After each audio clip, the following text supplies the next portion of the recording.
Good morning. Good morning. Come on in. Super excited to engage with you all. If y'all can give me like a one in the chat if you can hear me. Make sure I'm not talking. Perfect. Perfect. Perfect.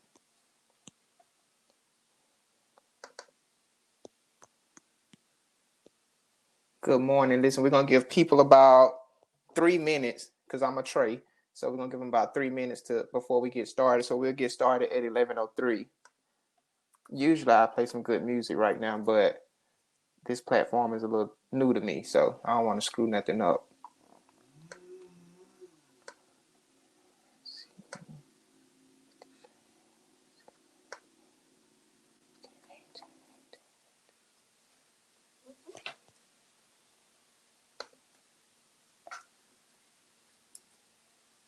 Good morning for those of you that are just joining us. We're going to get started right at 11:03.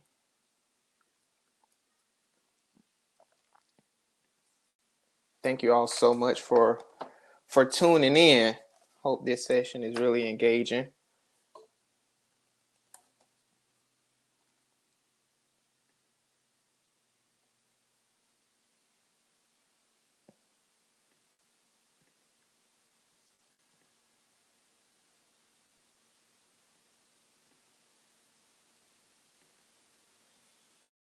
So it's good to be home, isn't it?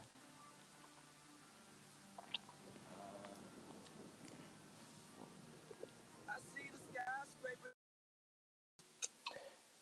Hey, I'm about to try to play some music. So if you can hear the music when I play it, put 2.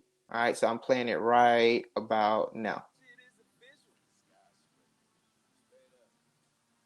I got a lot on my mind. I got more in my face. If I ain't going to get it, that day is going to waste. I'm trying to move in my safe.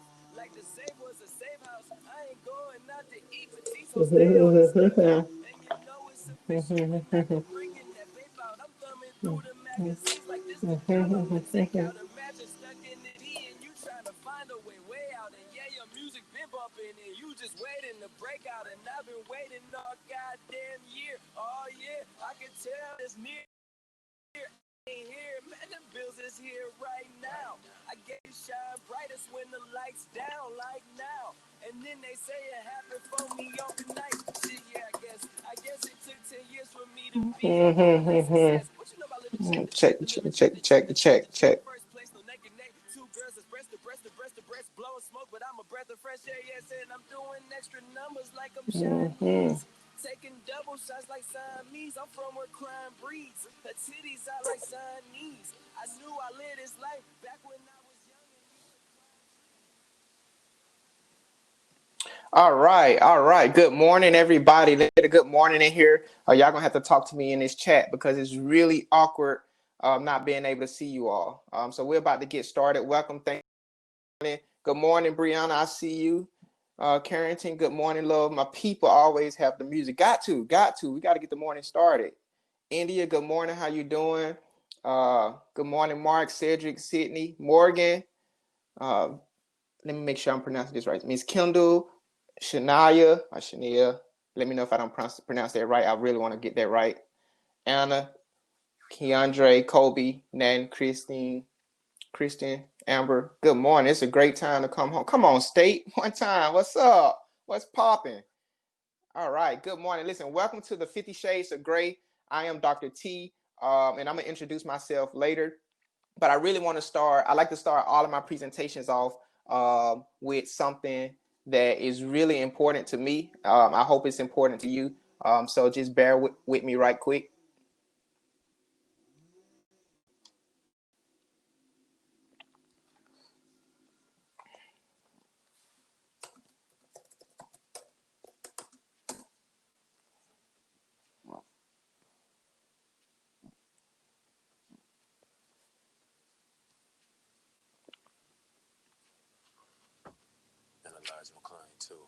Y'all hold that boy. The killers of Brianna, Taylor. All of y'all who think we need more evidence, you goofy. I said arrest the killers of Brianna, Taylor. You catch the vibe? Look it off my page. All right, so it's really important, man, that we always like show our acknowledge like oppression, right? We have to acknowledge it. And this is really what this presentation is going to be about this morning.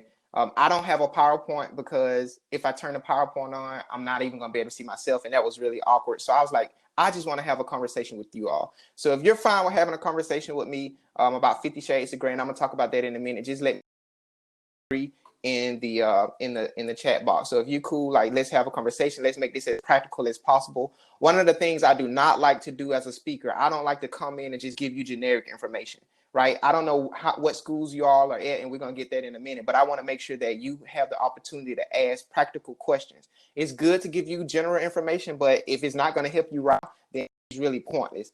So I want to make sure I tailor this presentation to your needs. So I have some outlines, but we're going to go into it. So 50 Shades of Grey, you know, when I was thinking about this presentation, one of the things I thought about is how we as Black people put ourselves in a box. So we kind of joke around like, oh yeah, man, you know, this is what Black men being Black means. This is what being Black means. But really, who are we like to define what Blackness is? Right? Like, I think as a collective, we have some commonalities, but we really have to be careful with outcasting people around being Black. Like, Black comes in all shades, all facets of life. And one of the things I learned at Alabama State was being Black was not only just listening to rap music, it was listening to all genres of music. It was, you know, people skateboarding, people watching Star Wars, people, all types of things on campus. So that's what I really want to talk about is how HBCUs are currently or could be toxic, right? And then how do we fix that? So how are we being complicit in oppression with HBCUs? And I know it's a subject that I would never talk about outside of HBCUs, but because this is a space and you all are student leaders, I felt the need to kind of talk about this. So what I want to start with first is I want to start with the introduction. So I want you to post one message, all right? And in this one message, I want you to say your school, your name. It's gonna pop up anyway, but your school, right? Your major, and if you hold any office. So your school, your major, and if you hold any office in one message. So put it all in one message. Your school, your major, and if you hold any office, you know, or if you're a part of any organization, let me know. So all in one message. Your school, I'm Sydney Everett, SUBG chair. My major is public health. Good morning, Sydney. Okay, we got a lot of Tennessee State people. Kendall, Ibani, Shania, Haley. Education. One time for the education majors. India. All right. Tennessee State Communications. Sierra, I see you. Mr. Smith, I see you. All right. One time for the biology. I was a biology major. Senior class president. All right. Mario. Health management. Okay. All right. So what I want to do in this conversation is we're going to use the chat, right? And then we're going to still have a conversation. So I want to bring people on kind of to start our conversation. So just imagine, welcome to the 50 Shades of Grey talk show. Is I'm gonna take like 3 volunteers at a time, and then I'm gonna pose some questions, and then we're gonna have a conversation. And while I'm posing the questions, I'm gonna do kind of like a 5-minute like lecture introduction while the people are on the screen, and then we can kind of go from there. Is that fine? So if that's fine with you, and if you're okay with like being on the screen and talking, give me a 4 in the chat. Drop a 4 in the chat if you want to have this conversation. If you don't mind having a conversation or watching other people have a conversation. Awesome. So it's 59 of us in here. So here's the thing. I'm not going to be able to get everybody on the screen, but I'm going to try to get at least 4 people at a time on the screen so that we can kind of see each other. But with that being said, when I do ask the questions, you know, like we like to talk at HBCUs. Let's not give an essay, but let's try to be as concise as possible so that way we can share the space. So here are my rules for this space. This is a space that we're in, and here's my rule. Here are my rules. Number 1, this is a safe space. So we're here to build up, not tear down. That means don't attack somebody because they give an answer that you don't agree with. Like, let's all build up each other. Number 2, this is a judgment-free zone. So if you're trying to judge people, you need to go on and dip out because this is not the space for that. Like, I cannot tolerate, you know, people being judgy. Like, this is not the old Baptist Black church where you walk in there and they judging you from head to toe. This ain't that space. So this is a judge-free zone. The next one is, this is a challenge and support. So if you don't agree with something, it's okay for you to say you don't agree with it, but let's be respectful in how we say it, and then support that person. Like, hey, I understand where you're coming from, but I don't see it that type of way. Because we're going to talk about some critical issues today. And then I'm challenging each of you in this space to think outside the box, right? So some of these things are going to be new or could be new. And then lastly, we want to really critically examine ourselves. Like, we want to reflect on where we are as individuals before we kind of get to the content. Like, this is a self-reflective type of session. All right, so who want to be, if you want to be the first guest, the first 4 guests, drop a 5 in the chat, and then I'm gonna pull you up on the screen. So it might take me a minute because this is new, so I gotta find you. So if you want to be the first 4 people on the chat, 1 second, drop a 5 in the chat. We don't have any volunteers. Let's go.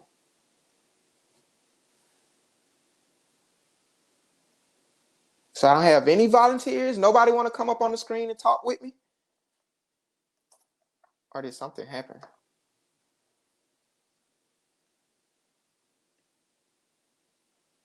All right, drop a 3 if you all are still there. So if everybody's still there, drop a 3.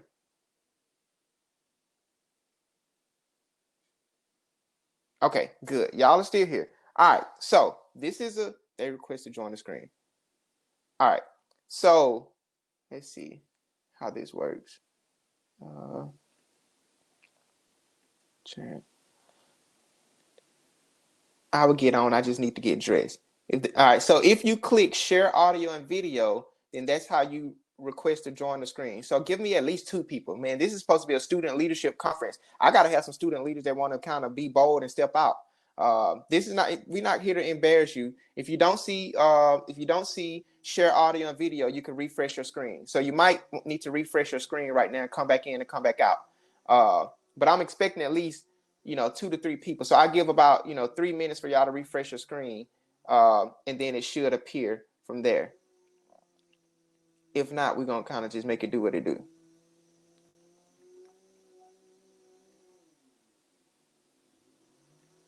Let's see.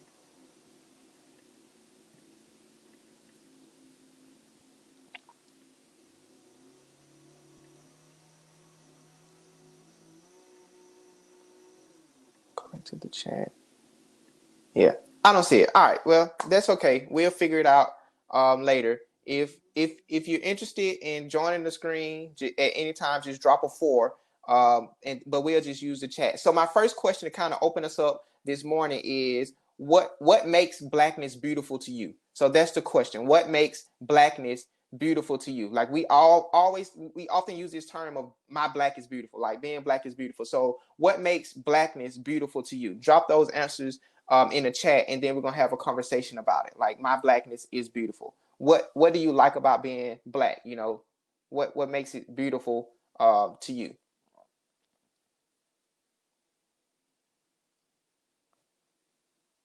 And while you're doing that, while you're thinking about that, I'm gonna give you some background information about myself, because I forgot to introduce myself. So I'm Dr. T. I'm originally from Alabama, 2012 graduate of Alabama State University. There I was in student government. I was HA president, a member of Alpha Phi Alpha, Alpha Kappa Psi, Beta Kappa Chi. I did everything but the marching band. And then from there, I taught high school 3 years, taught biology, and then I went on to get my PhD in education leadership, higher education at Clemson University. And I'm currently an clinical assistant professor at the University of Florida. So I teach in our student affairs. I run and teach in the student affairs program and our PhD in education leadership. So if any of you are interested in going into student affairs and want to get a free master's, get my contact information and shoot me an email, because our applications close December the 15th. And I am recruiting our HBCU students because I would love to work with you all. All right, so really quick, looking at, I don't have any answers. What does Blackness mean to you all? Being unapologetically Black and standing on the fact skin color is not a crime. All right. That's good. All right, let's see what else we have. Can I get your contact information? Yes, I will drop the contact information after the presentation.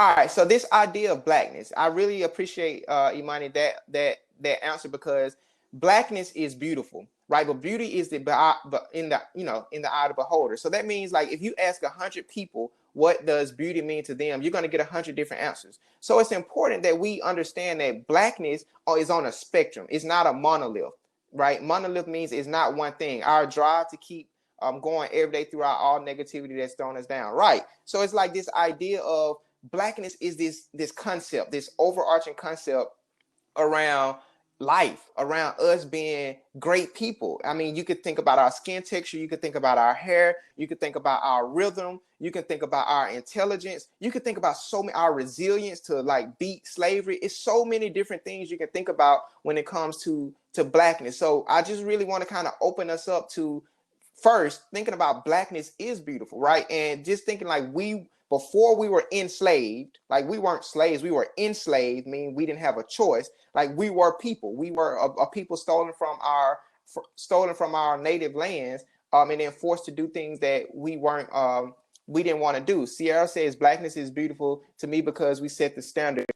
We build each other up unapologetically. We are such an awesome storytellers and dynamic culture filled with life. Thank you so much for that, Sierra.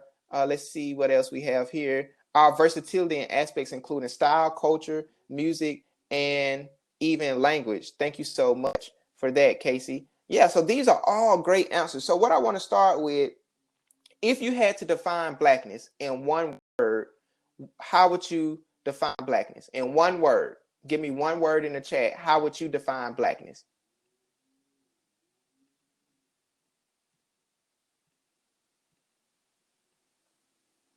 Let's see what we have here. All right. Power, tradition, beautiful, strength, resilient, unique, love, beautiful, versatility, strong, legendary, excellence, bold, unbreakable, bold. Like, so you see, like you just proved my point that there is not one definition for blackness. Like bold, unbreakable, excellence, legendary, like all of these, the deeper into the culture you are, help equates the black bond you have within yourself and your family. Yeah, like all of these answers are really good answers. And they really kind of prove this idea of blackness is a spectrum. There's so many different different types of black people that is so beautiful to be able.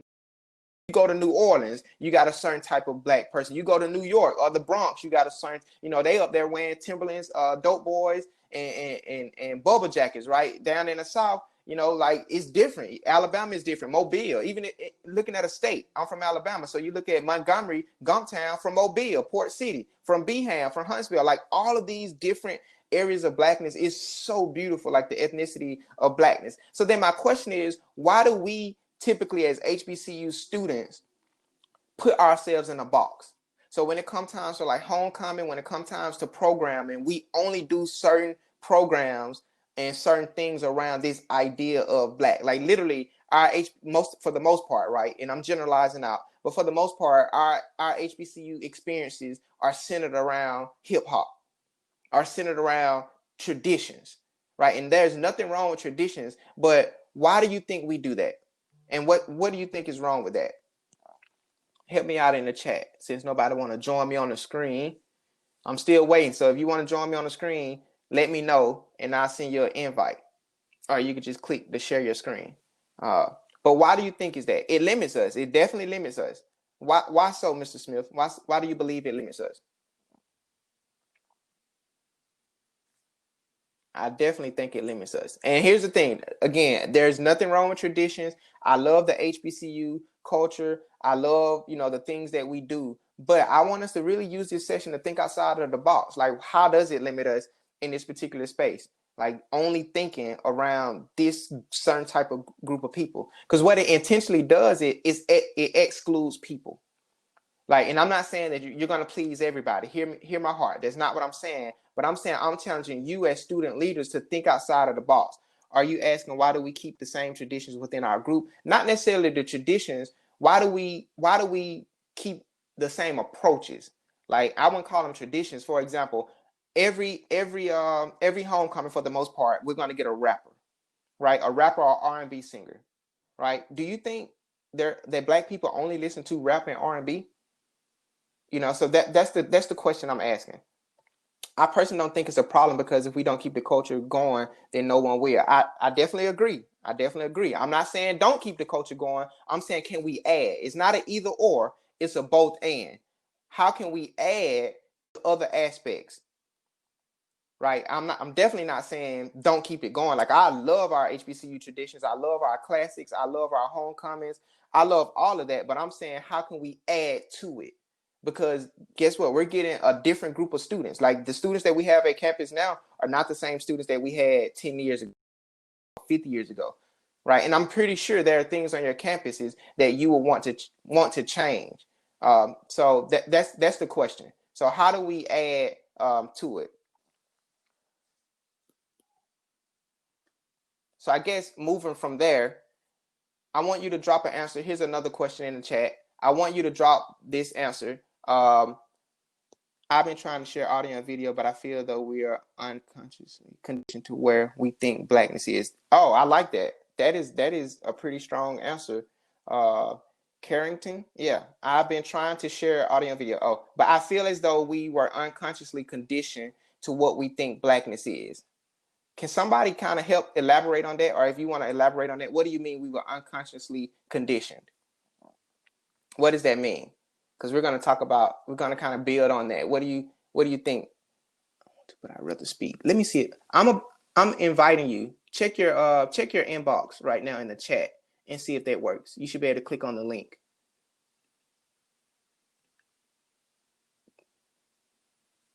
Kayla, potentially the way we've been raised, yes. Hey, Carrington, did it work? Did you get it in your check the chat, and it should be like a private message.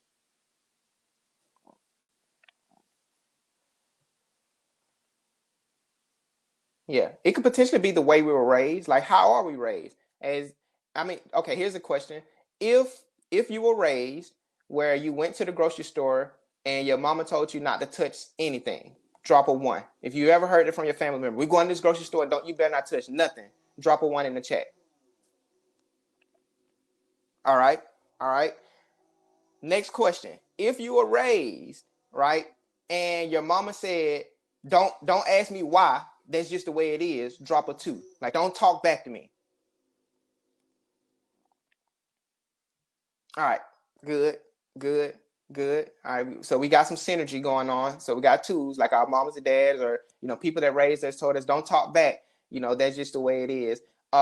If you ever heard this term when somebody talking to you, so like a mentor, a teacher, or a family member told you that you got to be 3 times as good as everybody else because you're black, drop a 3.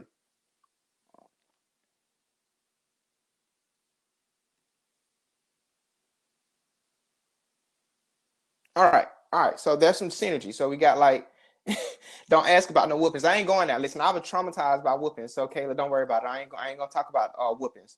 That's real. That's real trauma for real. But here we are. So for the second question, when I asked if your parents ever told you not to talk back, quote unquote, don't ask why.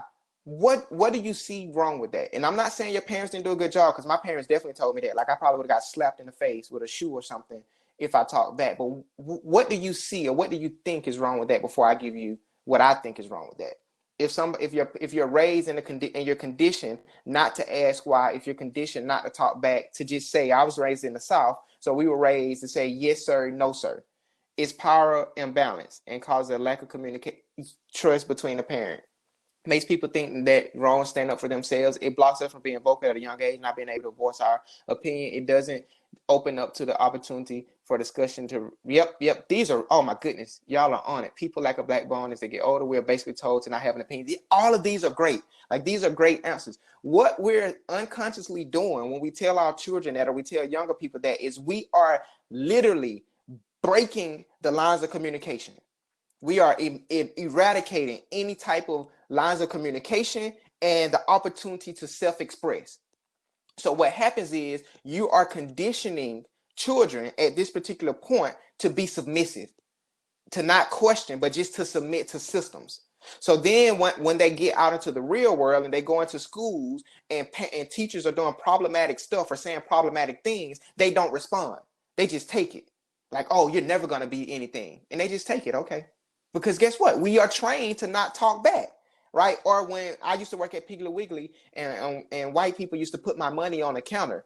Right. And I was trained like, okay, you just deal with it. Until in my mind, I was like, hell no, you're going to give me my money in my hand. So I started saying like, okay, the total is 1036, and I hold my hand out, and they're like, the money right there, and I was like, my hand is right here, right? So we've been unconsciously conditioned to be submissive, right? But that follows us all throughout our lives, right? So we have to, like, especially for black men, and I'm not excluding black women. I can only speak for black men because I am a black man, so I don't want to, be the voice of black women. So I'm not excluding y'all. I'm just being real. But for black men, for me, I found it extremely hard to express my emotions, right? Because I was raised as a black man that you don't have emotions, you don't cry, you don't be a crybaby, right? And I'm 30, right? And I didn't start going to therapy until I was 27, right? And then I really found it, oh my goodness, it was like this deep sigh of relief when I was able to talk to my therapist about things that I had been traumatized from an early child, right? Because I'm thinking my dad always used to say like, oh, don't cry. What you crying for, right? Like men don't cry, and so it's really like this idea of enslavement because slaves couldn't ask why, right? And if you really want to read a book and really get in depth about it, somebody dropped this in the chat, Post-Traumatic Slave Syndrome. It's a really good book, and she talks about how things are passed down. For an example, have you ever I want you to drop a one if this ever happened to you. If you were with your parents or you were with your guardians, right? And somebody was bragging on you, and then your parents sold you down. Like, like if you got an A on the test, they'd be like, nah, that bad boy, like that bad girl, she all right? Like that's a thing. And we do it to ourselves. If somebody be like, oh man, that's a great event or that's a great program, and then you just be like, oh man, that was nothing, right? If you've ever done that to yourself, drop a 2 in the chat. Like if you be like, oh well, I don't know if this is right, but I'm gonna give the answer anyway. Or somebody be like, man, congrats on the new car. Oh man, I got it. It was cheap. Like we do that. We psychologically, unconsciously do that. Why do we do that? Because it dates in the book. She talks about it dates back to slavery, to where our parents were trying to protect our ancestors because they didn't want them to get sold. So when the slave owner came up and said, okay, hey, that's a strong boy, the mama would be like, nah, he's weak, he's slow, he's dumb, so that she can keep him. She didn't want him to be sold. So that's been passed down through generations. And right, we unconsciously do it. So I want to challenge you right now, in this 50 Shades of Black, when somebody give you a compliment, take that compliment. Like don't there's no precursor. If you get a new car, if you know what I'm saying, do something successful, you win something, I want you to say, hell yeah, I own it. Appreciate it. There ain't no, when you giving an answer in class, don't be like, I don't know, this is right. Like be wrong and be bold and wrong. If you're gonna be wrong, be 100% wrong. Like I used to coach basketball, and I told them what I hate is simple mistakes. If you're gonna make a mistake, make a big mistake. Don't just be out here making simple mistakes. So be confident in who you are and own that. But that's something that we've been passed down. We've been passed down too. Okay, that's sidetrack. That was me going there. But anywho, I really want to use this time as an opportunity to talk about how we as HBCUs could have a toxic culture. And what I mean by toxic culture, like sometimes we have a tendency to exclude people, specifically our LGBTQ plus family, specifically people that weren't traditionally raised in Black neighborhoods, so our Black people that are coming from more affluent or suburban neighborhoods. Like we have a tendency to outcast people. One of the things I really want to use as an example is this ideal of professionalism. Can somebody tell me what's wrong, or could somebody try to guess, or in your opinion, what's wrong with this ideal of professionalism? Which meaning like we're at HBCUs, and you got to be professional. Like you got to walk around with a suit and a tie all day, every day. Now here, listen, this is a buffet. So pick up what you need and leave what you don't. I'm just here to spark conversation. I'm not telling you a way to think. That's not what I'm doing. I'm just saying, hey, here's an idea, and I want you to consider it. At least think about it. You ain't got to believe it. So give me some around your thoughts around professionalism. Sierra, you are on it. Yes, it's centered around Eurocentric standards. It's restrictive. It's founded on westernized ideas and are not meant to include Black culture. All right, let me ask you something. When it comes to Asian Americans, Japanese Americans, or even Native Africans, so I'm meaning African people from the African continent, and they coming over here, when they dress up, isn't it acceptable for them to be in their native attire? So you see Japanese Americans in their native attire. You see, people from the African continent in their native attire, like this. So then why do we play such an important role on this idea of Eurocentric professionalism? And what I'm saying is we at HBCUs have a bad tendency of saying we are preparing students for the real world. All right, I'm just gonna keep it real with you. What we're really saying is we are preparing students for the white world. So we're not preparing, don't get me wrong, we're definitely preparing students to be Black. But we're saying is we're preparing students to go assimilate to being in a white space. So we're saying, let us strip you of your Black identities. And then when you go into the workplace, you assimilate. Hello, my name is Travis, and I'm here to work. Right. But then when you go home, what's up, man? I'm Super T. How y'all doing? Right. That's what we're doing. Why are we the only people that have to do that? That's problematic. So I really want us to start thinking about, if we're going to have like dress up Tuesdays. I know at Alabama State, I'm an Alpha, we had ice cold Tuesdays to where we dressed up. And then what really happened is we started to shift around, oh, your suit got to be black, gray, or blue, to, be stylish. Like, let's not strip away our culture. Let's not assimilate. Like, let's be honest. And here's a really something that I really want y'all to explore. Brown versus Board. We never asked to be together. We asked for equal. The unintended consequence was we had to assimilate. So what happened was, I'm an educator, so they closed all of the Black schools and bust us into the white schools. They fired all the Black teachers, all the Black principals. They became janitors and custodians at the white school. So we lost everything about our Black education. And what I'm doing is I want to challenge us as HBCUs. If we're going to be Black, if we're going to say Black is excellent, then we as student leaders need to start asking questions. Why are we still requiring the ACT, SAT? Why? We know that our students don't have the money to pay for prep. So why do we still require something that is rooted in white supremacy? Because those standardized tests was just basically kind of like the jelly bean test for the voting polls. So they were made to exclude Black and brown people. So why do we play that game? Now, granted, I know there is accreditation. I'm a higher ed scholar. I know there's some accreditation issues. But here, what really ticks me off is you got Harvard, Yale, and all these other schools saying we're no longer going to accept X, Y, and Z. Like, HBCU should have been done that 15, 20 years ago. Like, we don't need schools, the Ivy Leagues, right, that were founded on slavery.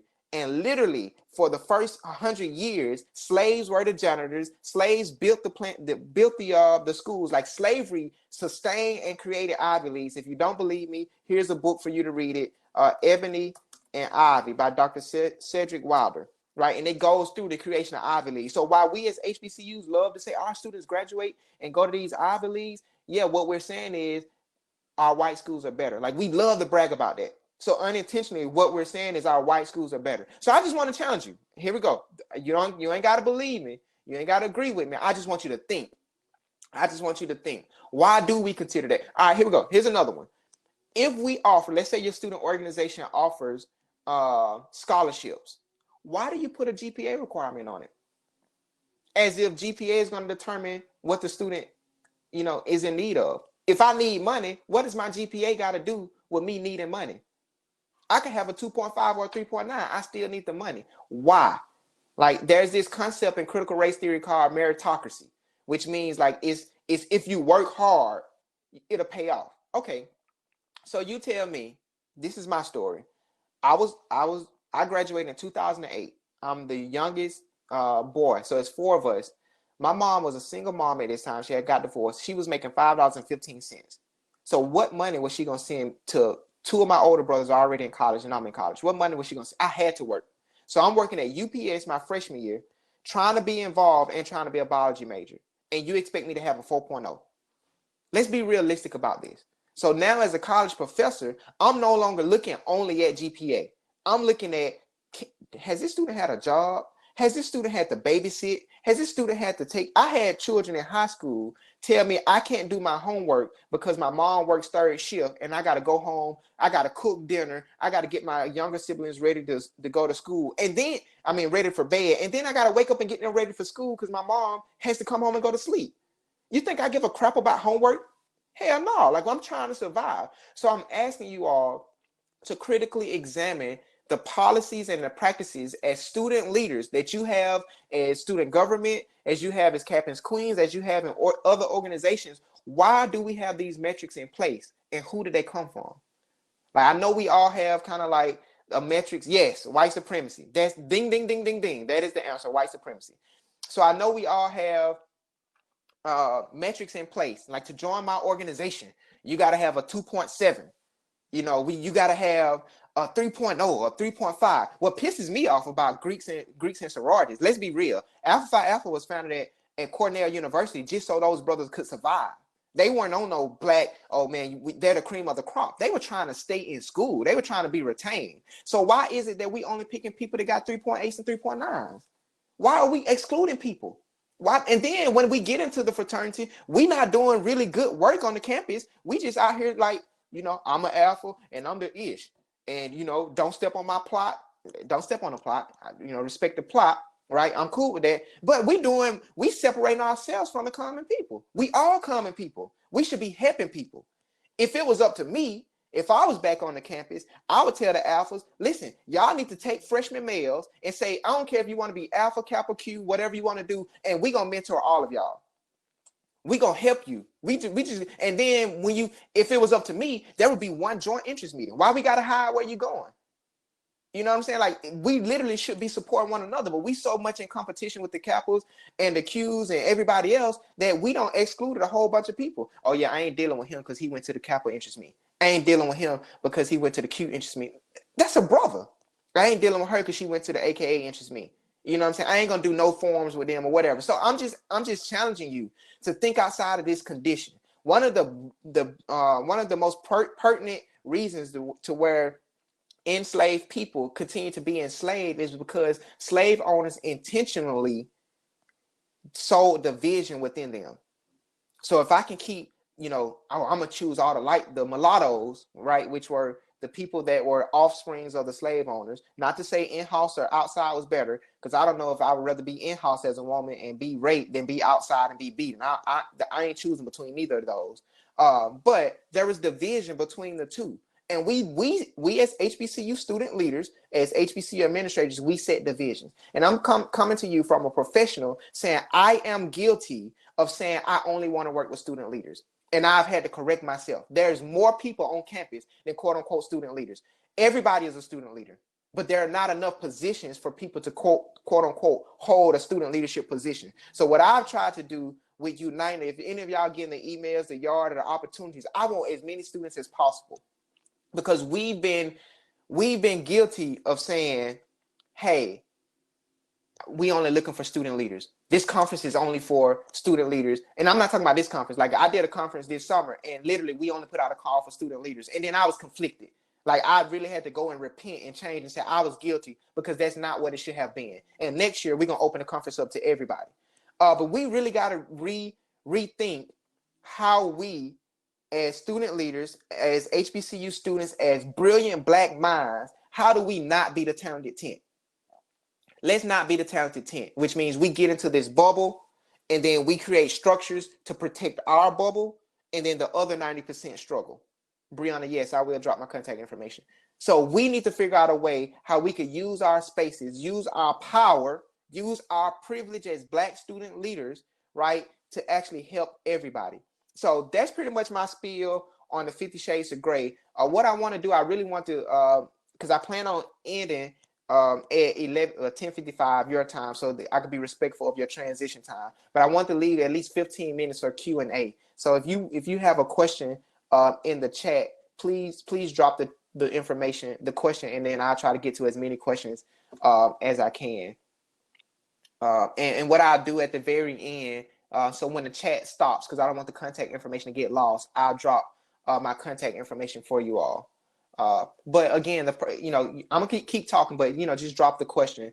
I will drop, and yeah, y'all. Matter of fact, we can have a Twitter party too. So y'all just drop y'all social medias and people just share it. But I just want to reiterate that black is a spectrum, and there are multiple shades. And I don't want you to exclude people because they're a trans student. I don't want you to exclude people because they're bisexual. I don't want you to exclude people because they like to skateboard. You know what I'm saying? They like to play Star Wars games, Pokemon. Like why aren't we doing Pokemon events? Why aren't HBCUs hosting skateboarding tournaments, for our students? Like, those are the innovative things we should be doing. Because guess what? I'm not a skateboarder, but if you would have did it on my campus, I would have went and watched. Like, oh crap, this is something new. Like, why aren't we doing like put golf or mini golf? You know what I'm saying? Like, these are the things. Like, I didn't get into golf until I graduated college.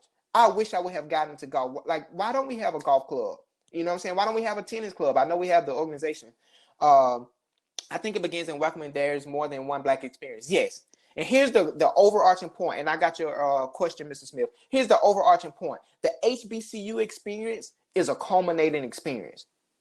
Right? There is not one definition for the HBCU experience. It's a culminative experience, and everybody could tell their narrative. Everybody could tell what their experience meant to them. Mr. Smith says, how did you come to these realizations that us as African Americans face? Man, just life, man. Growing up in Alabama, I witnessed racism at an early age, so that it really kind of sparked it. I just didn't know what it was. And here's what I mean. I grew up in a small town, and all of the black and white kids go to school. We all went to school together from kindergarten to 5th grade. So I guess the white people decided we were safe. Like, their kids were safe to go to school with us at that time. And then at the middle school, all the kids went to the private school and all the black kids stayed in the public school. Mind you, the town is only 3,000 people. So it ain't even big enough for 2 schools. So then I just realized, I was like, man, this is racism. So then I started doing some reading. Alabama State really helped me, right? But then I just continued to learn. And some of this stuff I recently learned with my research. But I just continue to listen to podcasts. I continue to read books. I love to read books and watch YouTube. And then too, here's the thing, man. We choose to believe what we believe. So something that is fact is subjective. Like, you believe it, and I just stand by what I believe. So just continue to read. Just continue to ask why. The biggest question is why. Why do we do the things that we do? How can we add to our culture and not be submissive to it? So here's the thing. When you're being submissive to it, I want you to consider like this idea of submissive. Like, submissive is not saying I'm gonna be a slave to it. It's saying I agree to be a part of it. So you can be submissive. Like, the true term of submissive is saying I myself are 100% cognitive of I'm going to submit to you. Like, I submit to my wife submits to me, we both submit to God. Right? That is a choice.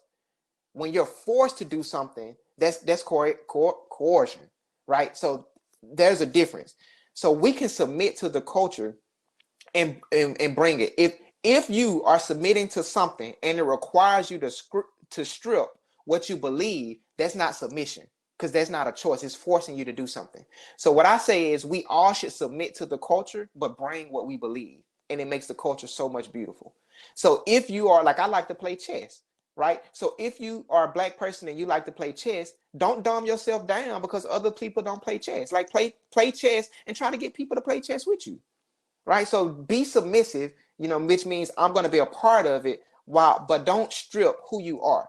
Like, we need people from Cali to be people from Cali, people from Utah to be people from Utah, people from New York, DC, Florida. They're a whole different country down here in Florida. You know what I'm saying? New Orleans. Like, we need all these people to be their generic and their authentic self to do so.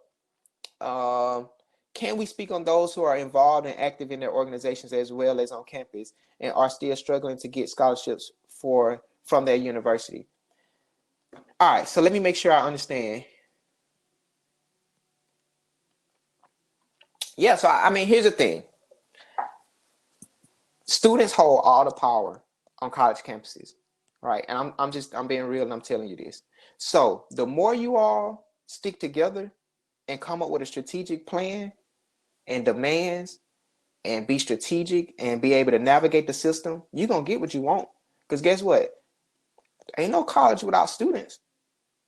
Point blank, period. Like, that's a cliche statement, but I am a higher ed scholar, and I'm telling you, ain't no money if y'all ain't there. You pay tuition, and the government pays the school per student. So guess what? They need students. So if you want something changed, Leah, then I think you and other organizations all have to. The hardest part is get organized because people have their own self-interest. So what I tell students when I advise students on their self-interest or organizing, the first meeting we have, I want everybody to stand up and tell me what your selfish intent is. Let's get it out. Like, tell me what you want out of this deal. So that way you ain't catching nobody off guard. You know what I'm saying? What is your selfish intent? Because we all have a selfish intent. I used to ask this question for our aspirants in Alpha. What's your selfish intent for joining Alpha? And I wanted people to be real, bro. I want to stroll. Okay, cool. Like, be real. Like, because it's still going to be there. So that's what I would recommend. Like, get all the student orgs together, representatives from the student orgs, and just say, like, hey, what do we want to see happen? We want more scholarship dollars. Then you go to the administration and say, like, we want more scholarship dollars. How can we make it happen? And if thousands of students are saying this, then guess what? Some gonna shake.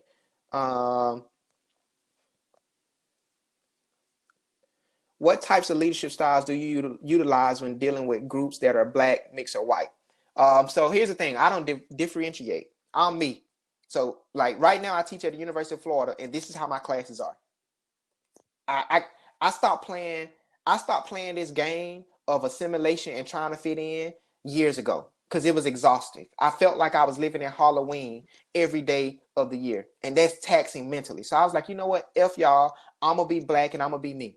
That's why, like, I literally have, earrings, I'm tatted up, whatever. Like, I'm going to faculty meetings, meeting with the dean. This is me. You hired me to be this person. That's all I can be. So my leadership style is really servant leadership.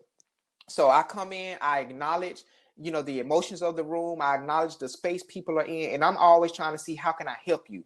Because if your people are hurting, then you're not moving nowhere in the organization. Hurt people hurt people. So if your people are not whole in your organization, then y'all can't do anything. So what I challenge you to do is you should be, as a leader, tending to the people in your organization, so that you should make sure that they're whole, they're holistic, they're empowered, so that they can actually do what their job is. I don't believe in micromanaging. So if I got to micromanage you, I don't need you. If I got to do the job myself or micromanage you to do the job, then that's a waste of time. I put people around me who are smarter than me. So, I run a nonprofit. No, excuse me. So my accountant handles all the accountancy. I ain't got time to learn about accountancy. Like, I know a little bit, but I ain't got time to do his job and my job. So I make sure that people around me are smarter than me and they're authentic Black. Because what I can't do is I can't hang around people that ain't gonna be themselves. Like, just be you and let me know what I'm getting up front, and then we can work together. Why don't we like to confront our mental health issues? That is a great question, because we've been conditioned not to. We've truly been conditioned to be brute animals, like to believe that we're brute animals, to believe that we don't have emotions, right? Mental health in the Black community is a big issue, right? And it's not going anywhere. But you got to understand, like, these are generational things that have been passed down through our lifeline since being enslaved. Mental health is not new to Black people. Like, spirituality and mental health in Africa existed. There were elders that you go talk to, you go confess to, there were spiritual things that we did, in Africa that were really embodied around meditation. Is not new. It was stripped away from us when we were enslaved. Fasting and prayer, right? And celebrations, that's all a part of mental health. So we just got to get back to making it common, making it normal, to where a brother can say that he's hurting and it'd be okay. Or a sister can say that she's hurting and then we don't question her. Like, we do Black women so wrong. Like, if a Black woman say her feelings are hurt, then she don't need no evidence to say her feelings are hurt. She said what she said, and that's period. So, like, let's stop challenging when a Black woman said she was sexually assaulted. Why are we tearing her down? Like, we can get the facts and protect her as well. So we Black men, I'm challenging you on this call. We got an obligation to assist our Black sisters, and don't go in trying to be Superman. Ask them what they need and just do what they say. Like, we can't speak from their perspective. You know what I'm saying? Like, just listen. So as a leader, going back to my leadership style, I do a lot of active listening. Like, listen And half the time when I'm advising students, I just listen and ask questions, and they end up answering the question themselves. I just provide a little bit of guidance. How do you take all of these things into consideration, and the fact that most of our problems stem from racism and white supremacy, and not feel a type of way towards white people? I want to love everybody and be better than them, but it's hard when I know. Listen, this is transparency a moment, right? So I identify as a Christian. I have a really uh, deep calling into Christianity, and I dealt with this hatred that you're speaking of. I hated white people for a long time, and I constantly deal with it now. But God said, "Be angry and do not sin." So it's okay to be angry, but you got to manage that anger. You're never going to stop yourself from getting angry. You can stop yourself from reacting to anger. So what happens is you just got to figure out a way to balance it. First of all, we always got to call out white supremacy and racism. Here's the thing. White supremacy and racism have been around for centuries, and it ain't going nowhere no time soon. So it's a constant fight. So don't kill yourself trying to fight it. Just fight the good fight, do what you can, and live a good life. But you also got to understand that not all white people are evil. You know what I'm saying? So you need to put up barriers to say, okay, like, what are you doing? Like, when I work with white people, I need to know you about this life. And if you're not, that's okay. I still love you, but we can't bang like that. I'm only banging with white people that got my back. You know what I'm saying? So one of the things I do is I continuously stay in prayer. I continuously live by don't judge people. You know what I'm saying? So people gonna be racist out here, and you still gotta love them. People gonna be murderers. People gonna be thieves, and you still gotta love them. You know what I'm saying? So you just got to figure out how that works for you, and therapy works. Therapy works. Again, therapy works. What approaches would you recommend to implement inclusiveness on HBC campus? The first thing is you got to figure out where you exclusive at. So before you can include people, you got to figure out who you're excluding. So I would do some town halls, some open discussions, some surveys. You know what I'm saying? You can do all this stuff in a month to figure out how students feel. Like, understand how students feel and what they're missing and what they would like to see, and then just do it. You know what I'm saying? Don't, like, a lot of times, I remember I'm guilty of in SGA, students will say like, "Oh yeah, we want this artist," and I'll be like, "Man, that artist is whack." You know what I'm saying? We're not bringing them. So it was like me put my self-interest first. So you really inclusive. You really got to die to yourself and be open to being uncomfortable with other people. Let's see. I think you should start a podcast. You'll definitely have our support. So I just started a podcast, but it's not talking about this, but it's talking about this. So it's talking about racism in the church and beyond the church, and how Christianity and current churches are still complicit in racism, and what they need to do, and what the word of God says around eradicating racism that some white churches don't want to listen to.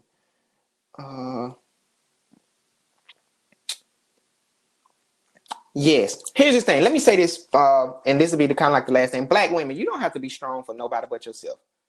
Listen, you don't have to be superwoman out here. Like, it's okay to be human. Be human and do what you can do. It's not your responsibility to save men. It's not your responsibility to raise men. It's not your responsibility to raise your spouse, your boyfriend. Listen, don't go into any relationship thinking you're going to fix somebody. You ain't fixing nobody. They're going to fix it. Only we can fix ourselves. So if you got to fix somebody, then you need to take them to the shop, and let them get fixed, and then say, when you get out the shop, you come back to me. Like, you can't ride in a broke down car. So take that car to the shop and tell them, like, go get yourself fixed. There's the therapist, and then if I ain't got no new car by the time you get back, I'll entertain you. But don't be out here being superwoman. Like, that is a toxic mindset. You don't have to be extraordinary strong. Just be you. You're naturally caring, you're naturally loving, you're naturally smart, intelligent. I believe women are way smarter than men on any day. My wife is definitely way smarter than me. You're naturally analytical. Just be you, and you are enough, because God made you who you are. All right, so we gotta head out. Can you speak again one day? I'm always open to speak, man. Y'all just pull up on me. All right, I'm finna drop my contact information so that y'all can get it. Here's my email. So be sure to get that. We got to head out. I really want to. And my social media. Okay. LetMeTour.com. Let's see. Smith.com and then Dr. T_3. All right. So follow me on Instagram and Twitter. I'll follow you back. Let me make sure I typed it correct. My email, and here's my website. Thank y'all so much for engaging. Thank y'all so much for being in the chat. Go ahead and head to the stage for the next session. Listen, this is gonna be a great conference. I saw the lineup. Kudos to Dr. T, man. You're doing a phenomenal job. Your student leaders are amazing. Thank you for the invite, and thank you for putting this on, because it takes a lot of work. So y'all make sure y'all give that man his flowers while he's still alive. Don't let nothing happen to him, and then y'all be crying saying y'all didn't, you know what I'm saying, we miss him. Like, give that man his flowers while he's still alive, because it takes a lot of work, and I'm pretty sure he's working outside of 40 hours a week. So peace and love to you all. I appreciate y'all. Here's my contact information. And I will see.